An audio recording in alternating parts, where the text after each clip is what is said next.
রেস্টুরেন্টে গেলে আমরা প্রায়শই বাটার চিকেন অর্ডার করে থাকি, কিন্তু বাড়িতেই কিভাবে একদম রেস্টুরেন্টের মতো স্মুথ সিল্কি টেক্সচারের বাটার চিকেন বানিয়ে ফেলা যায় সেটাই এই ভিডিওর মাধ্যমে আপনাদের সাথে আমি আজকে শেয়ার করতে চলেছি।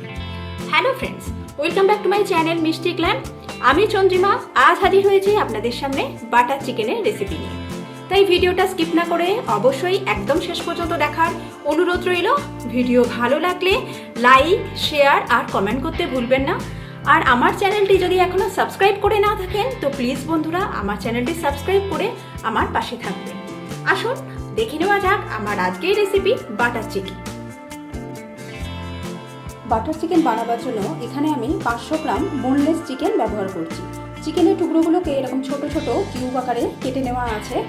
চিকেনে ধোয়ার পরে যে বাড়তি জলটা রয়েছে সেটা আমি একটা এরকম পরিষ্কার কাপড়ের সাহায্যে চেপে চেপে সেই জলটাকে আমি একদম শুকনো করে নেব, যাতে চিকেনে কোনো রকম জল না থাকে।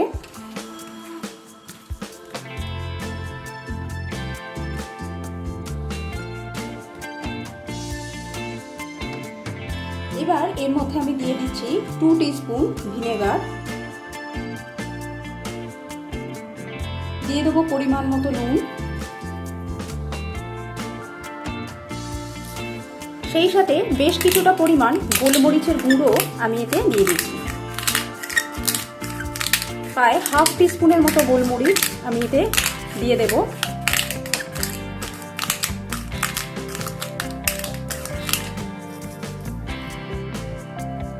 এবারে মশলার সাথে চিকেনটাকে খুব ভালোভাবে মাখিয়ে নেব। এটা এই রেসিপিটার ফার্স্ট ম্যারিনেশন। এইভাবে আমি চিকেনটাকে 15 মিনিটের জন্য রেখে দেব।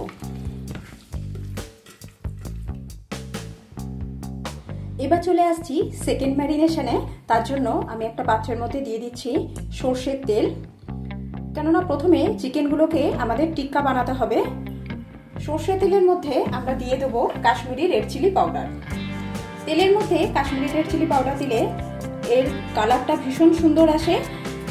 দিয়ে দিচ্ছি 2 teaspoon Kashmiri red chilli powder. এবার এটাকে প্রথমে ভালোভাবে মিশিয়ে নেব। আপনারা দেখেই বুঝতে পারছেন যে এর কালারটা কত ভাইব্রেন্ট হয়েছে। এখানে কিন্তু আমাদের এইভাবে এই প্রসেসে করলে আর কোনো রকম ফুড কালার ব্যবহার করার দরকার পড়বে না। খুব সুন্দর একটা কালার আমাদের অলরেডি চলে এসছে। এবার এর মধ্যে দিয়ে দিচ্ছি জল ঝরানো টক দই 3 টিস্পুন।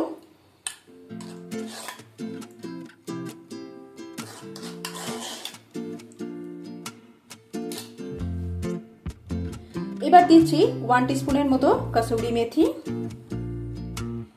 দিয়ে দেবো হাফ টিস্পুন গরম মশলা,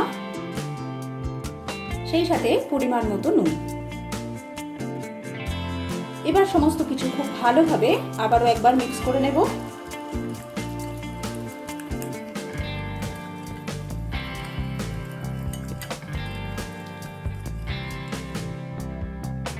মশলা ভালোভাবে রেডি হয়ে গেলে আমি এর মধ্যে চিকেনের টুকরোগুলো অ্যাড করে দিচ্ছি।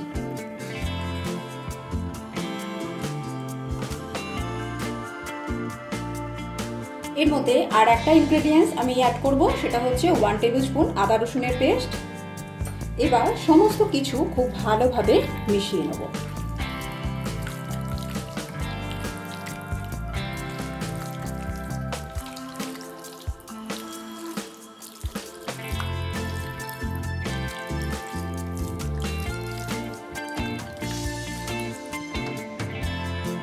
মশলার সাথে চিকেন খুব ভালোভাবে মাখানো হয়ে গেছে।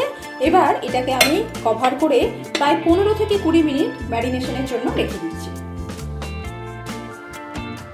যতক্ষণ চিকেনটা ম্যারিনেট হচ্ছে ততক্ষণ আমাদের একটা মশলা বানিয়ে নিতে হবে। তার জন্য আমি একটা প্যানের মধ্যে দিচ্ছি বেশ কিছুটা পরিমাণ জল,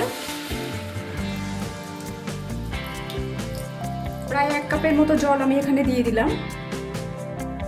এবার এখানে অ্যাড করছি 2টো মিডিয়াম সাইজের মোটা মোটা করে কেটে রাখা পেঁয়াজ, সেই সাথে এখানে অ্যাড করে দিচ্ছি 3টে মিডিয়াম সাইজের কেটে রাখা টমেটো। এবার এর মধ্যে অ্যাড করে দিচ্ছি 10টা রসুনের কোয়া, দিয়ে দিচ্ছি বেশ কিছু আদার কুচি, অ্যাড করে দিচ্ছি একটা বড় এলাচ, দিচ্ছি 4টে ছোট এলাচ, সেই সাথে 4-5টা লবঙ্গ অ্যাড করে দিলাম। এবার দিয়ে দিচ্ছি একটা ছোট দারচিনি স্টিক, এখানে দিচ্ছি 3টে কাশ্মীরি লঙ্কা, দিচ্ছি 10-12টা কাজু যেগুলোকে আমি হাফ করে নিয়েছিলাম,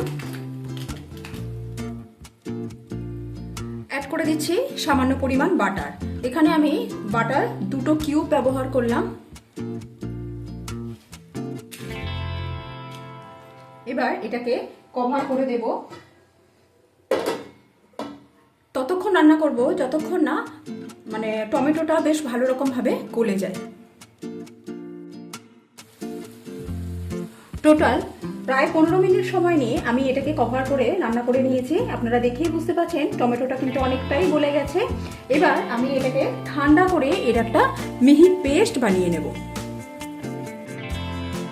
এবার আমি টিক্কাগুলোকে রেডি করে নেব। তার জন্য প্যানের মধ্যে দিচ্ছি সামান্য পরিমাণ সরষের তেল,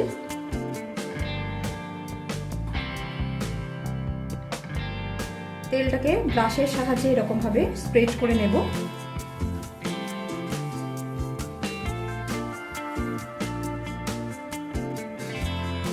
তেল ভালো রকম গরম হয়ে গেলে গ্যাসের ফ্লেমটা হাইতে রেখে আমি চিকেনের টুকরোগুলো দিয়ে দেব।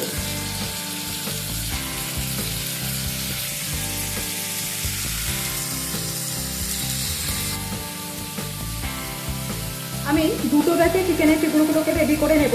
দেবার সাথে সাথেই চিকেনগুলো কিন্তু উল্টাবো না, এক পিঠটা হতে দেব তারপর উল্টাবো। এক পিঠটা প্রায় 1 মিনিটের মতো সময় নিয়ে আমি রান্না করার পর এবার চিকেনের টুকরোগুলোকে উল্টে দেব। আপনারা দেখেই বুঝতে পারছেন, দেখুন একদিকটা কিরকম পোড়া পোড়া হয়েছে সুন্দরভাবে।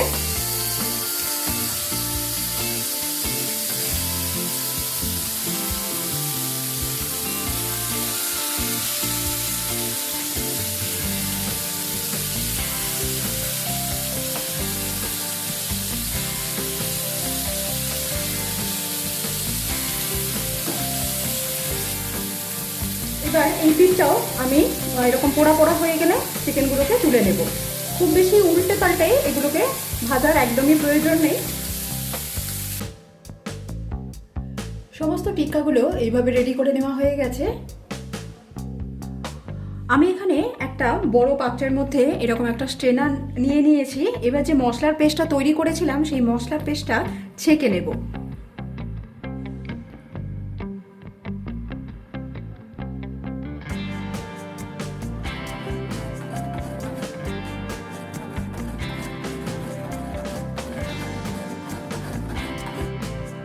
মিক্সির গায়ে লেগে থাকা মশলা ধোয়া জলটাও আমি এর মধ্যে দিয়ে একবার ছেঁকে নেব, একটুও মশলা যাতে নষ্ট না হয়।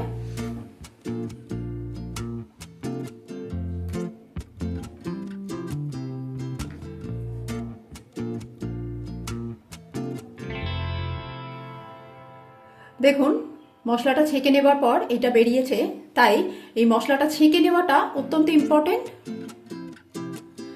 এবার একটা কড়ার মধ্যে আমি বেশ অনেকটা পরিমাণ বাটার অ্যাড করে দেব।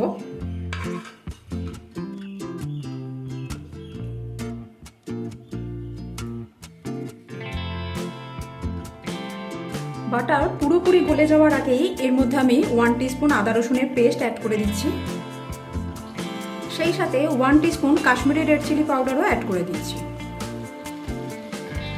এবার খানিকক্ষণ একটু নাড়াচাড়া করে নেব।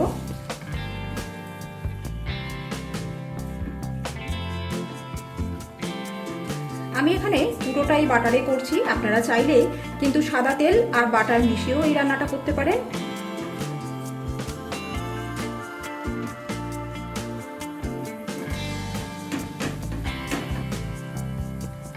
মশলাটা কষতে কষতেই আমি এখানে 1 টিস্পুন ঝাল লঙ্কার গুঁড়ো অ্যাড করে দিচ্ছি।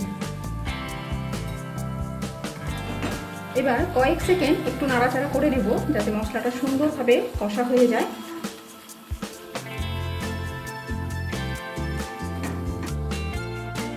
মশলা সুন্দরভাবে কষা হয়ে গেলে এর মধ্যে তৈরি করে রাখা মশলার ব্লেন্ডটা আমি অ্যাড করে দিচ্ছি।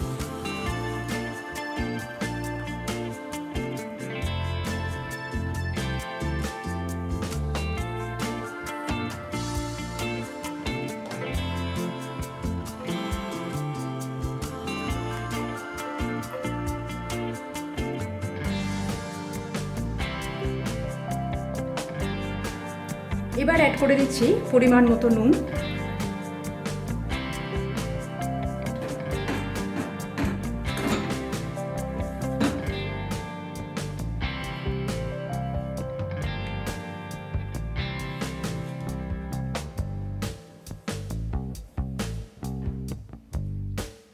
এবার এটাকে একটু ফুটতে দেব।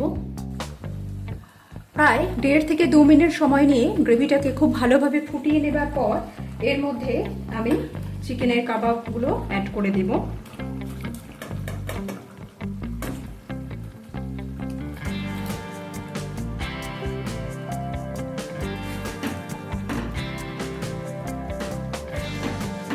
একবার মিশিয়ে নিলাম।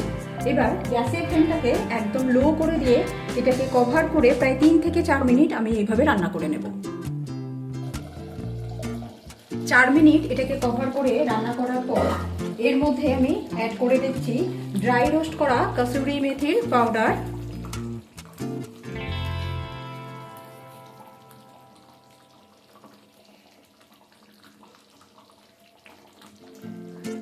এবার অ্যাড করে দেব মধু। এখানে আমি 2 টিস্পুন মধু এতে অ্যাড করে দিচ্ছি। আপনাদের কাছে মধু না থাকলে আপনারা সেক্ষেত্রে চিনিও ব্যবহার করতে পারেন।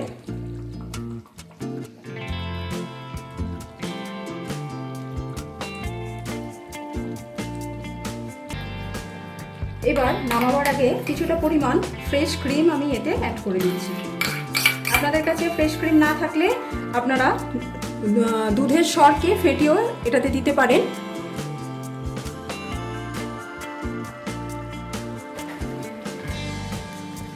একবার মিশিয়ে নিলাম।